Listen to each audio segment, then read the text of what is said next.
Wabarakatuh. Alhamdulillahi rabbil alamin wa bihi nasta'in ala umurid dunya waddin. Wassalatu wassalamu ala nabiyyina Muhammadin wa ala alihi wa ashabihi ajma'in. Allahumma 'allimna ma yanfa'una wanfa'na bima 'allamtana. Amin ya rabbal alamin. Kaum muslimin dan kaum muslimat yang dimuliakan Allah Subhanahu wa taala, kita bersyukur kepada Allah Subhanahu wa taala dengan limpahan nikmat-nikmatnya kepada kita semuanya. Dan di antara nikmat tersebut adalah ketika Allah Subhanahu wa taala memberikan taufik kepada kita, memberikan kemudahan kepada kita untuk melanjutkan pelajaran kita di dalam program belajar tauhid. Dan ini adalah majelis kita atau pertemuan kita yang kedua. Pada majelis yang kedua ini kita akan memasuki pokok bahasan yang pertama dari Kitabul Ilmi, yaitu pembahasan tentang hukum mempelajari ilmu agama. Hukum mempelajari ilmu syar'i atau ilmu agama Allah Subhanahu wa taala, dan ini adalah bagian yang pertama. Kaum muslimin yang dimuliakan Allah Subhanahu wa taala, Rasulullah sallallahu alaihi wasallam bersabda, "Talabul ilmi faridatun ala kulli muslimin." Menuntut ilmu maksudnya adalah mempelajari ilmu agama Allah, mempelajari ilmu syar'i adalah sebuah faridah, sebuah kewajiban ala kulli muslimin, bagi setiap individu muslim. Ya, menuntut ilmu agama itu adalah kewajiban bagi setiap individu muslim.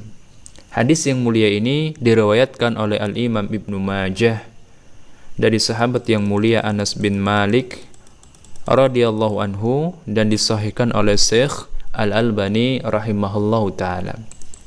Jadi, menuntut ilmu agama, mempelajari ilmu syar'i, ilmu tentang agama Allah Subhanahu wa taala adalah kewajiban bagi setiap individu muslim. Kewajiban bagi setiap individu muslim.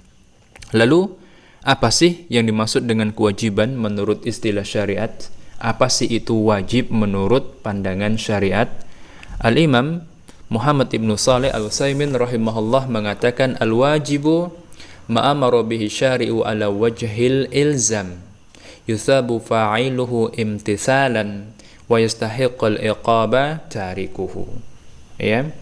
Beliau mengatakan sebagaimana di dalam syarah Al-Usul min Ilmil Usul halaman yang ke-27, yang namanya kewajiban itu adalah ma'amara bihi syari'u ala wajhil ilzam, adalah sesuatu yang diperintahkan oleh pembuat syariat, sesuatu yang diperintahkan oleh Allah Azza wa Jalla ala wajhil ilzam, dalam bentuk perintah yang wajib dilaksanakan, tidak boleh tidak, mesti dikerjakan.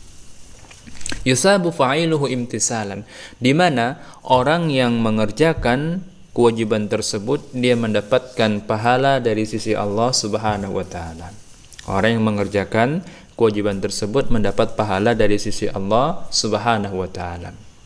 Dan kebalikannya, wa yastahiqul iqaba tarikuhu, orang yang meninggalkan kewajiban tersebut, tidak melaksanakan kewajiban tersebut, dia yastahiq, dia berhak, maksudnya terancam dengan hukuman atau dengan adab dari Allah Subhanahu wa taala.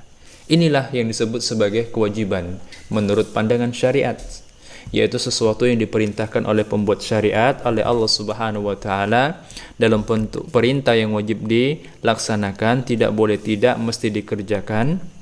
Yang mengerjakannya mendapat pahala, kemudian yang meninggalkannya berhak, yaitu terancam dengan adab Allah Subhanahu wa taala.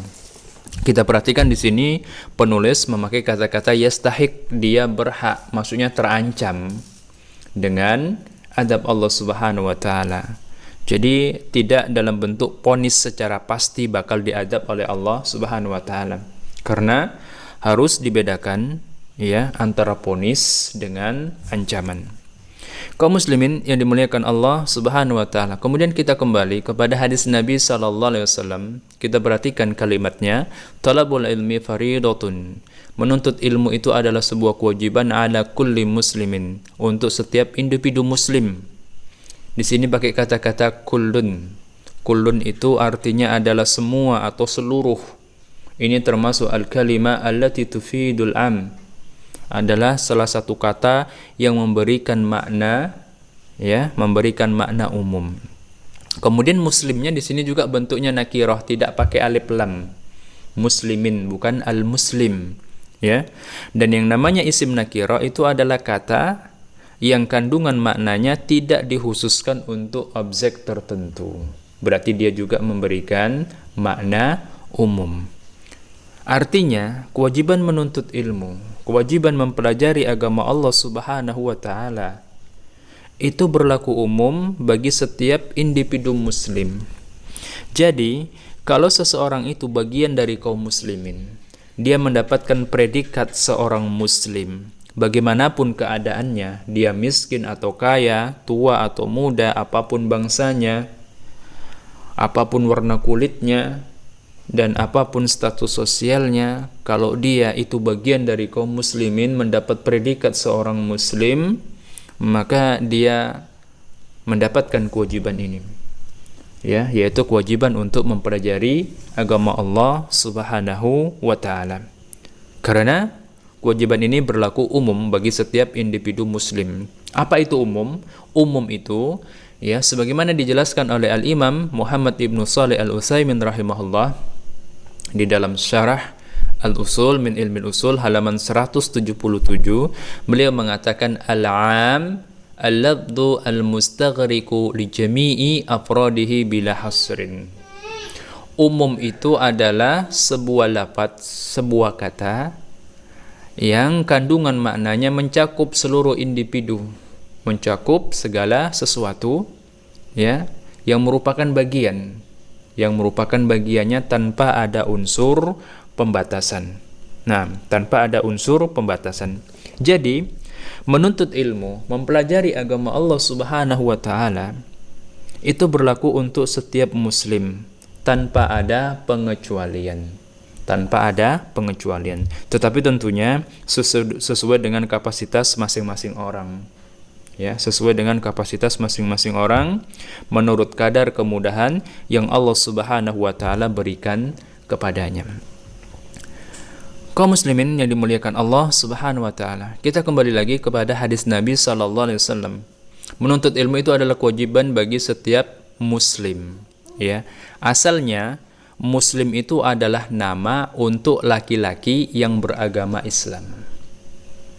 Muslim itu adalah laki-laki dari kaum muslimin. Tetapi bukan berarti bahwa kewajiban menuntut ilmu agama itu hanya berlaku untuk kaum laki-laki dari kalangan kaum muslimin. Ya, tidak hanya berlaku untuk, ya, kaum laki-laki dari kalangan kaum muslimin. Bahkan dia juga berlaku, kewajiban ini juga berlaku untuk kaum wanita dari kalangan kaum muslimin, untuk para muslimah. Karena asalnya khitab syar'i itu berlaku umum untuk laki-laki dan perempuan. Jadi, setiap ada perintah dan larangan, ya, setiap ada perintah dan larangan, maka perintah dan larangan tersebut itu berlaku untuk laki-laki dan perempuan dari kalangan kaum muslimin. Meskipun yang disebutkan di dalam dalil, di dalam ayat Al-Quran atau di dalam hadis Nabi hanya laki-laki saja, ya, hanya laki-laki saja, tetapi konsekuensi hukumnya dia meliputi laki-laki dan perempuan. Ini asalnya, kecuali di sana ada qarinah, ada indikasi yang kuat bahwasanya perintah atau larangan tersebut dikhususkan bagi laki-laki saja atau perempuan saja. Sedangkan dalam hal ini tidak ada indikasi terhadap hal tersebut. Itu artinya kembali kepada asalnya, perintah ini berlaku untuk setiap kaum muslimin, laki-laki maupun perempuan. Menuntut ilmu itu kewajiban bagi muslim dan muslimah. Kaum muslimin yang dimuliakan Allah Subhanahu wa taala. Kemudian di dalam surah Thaha ayat yang ke-144, Allah Azza wa Jalla berfirman, "Wa qul rabbi zidni ilma." Dan katakanlah wahai Muhammad, wahai Rabbku, wahai Tuhanku, ya Allah, tambahkanlah kepadaku ilmu. Ya, ini perintah dari Allah Subhanahu wa taala kepada Nabi kita sallallahu alaihi wasallam agar beliau meminta kepada Allah Subhanahu wa taala tambahan ilmu. Ya, Allah memerintahkan Nabi kita sallallahu alaihi wasallam agar beliau meminta tambahan ilmu kepada Allah Subhanahu wa taala. Konteks kalimat ini yang pertama kali mendapat perintah, ya, yang pertama kali mendapat perintah di sini adalah Nabi kita sallallahu alaihi wasallam. Karena fa'il dari fi'il qul ini di sini adalah anta, engkau, yang engkaunya itu kembali kepada Nabi kita sallallahu alaihi wasallam. Nah, tetapi bukan berarti bahwasannya perintah ini hanya untuk Nabi sallallahu alaihi wasallam. Bahkan juga berlaku untuk seluruh umat beliau sallallahu alaihi wasallam. Karena setiap perintah dan kewajiban di dalam syariat, ya, itu berlaku untuk seluruh kaum muslimin. Apa yang diperintahkan kepada Nabi juga diperintahkan kepada umatnya. Apa yang dilarang untuk Nabi juga dilarang untuk umatnya. Sampai ada indikasi bahwasannya perintah dan larangan tersebut khusus bagi Nabi. Dan di dalam ayat ini tidak ada indikasi seperti itu. Itu artinya yang mendapat perintah dari ayat ini adalah Nabi dan juga seluruh umat beliau sallallahu alaihi wasallam. Kaum muslimin yang dimuliakan Allah Subhanahu wa taala, kul ini adalah fi'il amr, adalah kata perintah. Dan di dalam usul fiqh ada kaidah al-aslu fil amri yufidul wujub. Asalnya perintah itu memberikan makna wajib, memberikan konsekuensi wajib. Artinya setiap kali Allah atau Rasulnya memerintahkan sesuatu, itu artinya apa yang diperintahkan oleh Allah atau oleh Rasulnya itu adalah sebuah kewajiban. Ya. Maka begitupun ketika Allah Subhanahu wa taala memerintahkan kepada nabinya, yang otomatis juga memerintahkan kepada umatnya beliau untuk meminta tambahan ilmu, itu artinya berdoa kepada Allah meminta tambahan ilmu adalah sebuah kewajiban bagi Nabi kita sallallahu alaihi wasallam dan seluruh umat beliau sallallahu alaihi wasallam. Al-Imam Al-Hafidh Ibnu Hajar Al-Asqalani rahimahullahu ta'ala, beliau adalah salah seorang ulama besar dari madhab Syafi'i. Ketika menjelaskan makna dari firman Allah Subhanahu wa taala tadi, beliau mengatakan wa qauluhu azza wa jalla rabbi zidni ilma, dan firman Allah azza wa jalla rabbi zidni ilma, wahai Rabbku, wahai Tuhanku, ya Allah tambahkanlah kepadaku ilmu. Kata beliau wadihud dilalah fi fadli al-ilmi, ini merupakan dalil yang sangat jelas tentang keutamaan ilmu. Ya, ini adalah dalil yang sangat jelas tentang keutamaan ilmu. Kenapa? Li'anna Allah Ta'ala lam ya'mur nabiyahu sallallahu alaihi wasallam bi talabil izdiyadi min syai'in illa minal ilmi. Karena kenyataannya Allah Subhanahu wa taala tidak memerintahkan nabinya sallallahu alaihi wasallam untuk meminta tambahan apapun kecuali tambahan ilmu. Ya, Allah tidak memerintahkan nabi kita meminta tambahan apapun kecuali tambahan ilmu. 6. Wal muradu bil ilmi ilmu al-ilmu asy-syar'i alladhi yufidu ma'rifata ma yajibu 'alal mukallafi ma'amara min amri ibadatihi wa muamalatihi. Dan ini maksud dengan ilmu di sini yang Allah perintahkan nabi dan kita untuk meminta tambahan, ya, kepada Allah Subhanahu wa taala adalah ilmu syar'i, ilmu syariat, allati yufidu ma'rifata ma yajibu 'alal mukallafi min amri ibadatihi wa muamalatihi, yaitu ilmu yang akan menjadikan seorang mukallaf itu mengetahui kewajibannya dalam urusan ibadahnya kepada Allah Subhanahu wa taala dan dalam urusannya, ya, terkait dengan muamalahnya terhadap sesama manusia. 6. Kaum muslimin yang dimuliakan Allah Subhanahu wa taala, kesimpulannya adalah bahwasannya mempelajari ilmu agama Allah Subhanahu wa taala, mempelajari ilmu syar'i, itu merupakan kewajiban atas setiap muslim dan muslimah sesuai dengan kapasitasnya masing-masing. Ya. Ini berdasarkan sabda Nabi sallallahu alaihi wasallam, "Talabul ilmi faridatun 'ala kulli muslimin." Menuntut ilmu itu adalah sebuah kewajiban untuk setiap individu muslim. Kaum muslimin yang dimuliakan Allah Subhanahu wa taala, insyaallah pelajaran kita yang kedua ini, bagian yang pertama dari pembahasan hukum mempelajari ilmu agama Allah, kita cukupkan sampai di sini.